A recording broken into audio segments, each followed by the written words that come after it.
আমরা এখন গোপীনাথপুর মেলাতে আছি। গোপীনাথপুর আক্কেলপুর উপজেলার গোপীনাথপুর গ্রামে অবস্থিত। এটা হিন্দুদের একটা সনাতন ধর্মী, অর্থাৎ আমরা যাকে দোল মেলা বলি, এই দোল মেলা কেন্দ্রিক একটা প্রায় 500 বছরের ইতিহাসবাহী এই ঐতিহ্যবাহী মেলা। এখানে মূলত প্রথম যে 3 দিন আছে, এই 3 দিনে গরুর এবং গবাদি পশুর হাট বসে। এই যে আমরা চারপাশে যেগুলো দেখতেছি, এগুলো গবাদি পশুর হাট ছিল। আপাতত সেই হাটের গবাদি পশুর হাট শেষ। এখানে মূলত গরু, ভেড়া, ছাগল এবং কি বিভিন্ন জায়গা থেকে ঘোড়া বিক্রেতারা আসে তাদের পশুগুলো বিক্রি করার জন্য।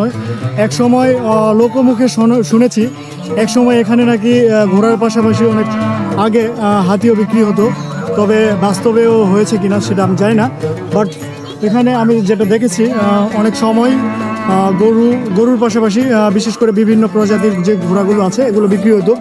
বাট আপাতত এই ঘোড়ার মেলাগুলো শেষ। এখন যে মূল মাসব্যাপী মেলা চলবে, এখানে বিভিন্ন প্রকার আসবাবপত্র এবং বিভিন্ন সামগ্রী আমরা পাবো।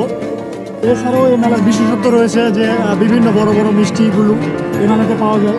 এছাড়াও অনেক রকম সাংস্কৃতিক অনুষ্ঠান বলা হয়, এই অনুষ্ঠানগুলো হয়ে থাকে। তো আমরা এই মেলা সম্পর্কে আস্তে আস্তে ভিতরে গেলে জানতে পারবো। তো ভিডিওটা দেখতে থাকুন, শেষ না করে।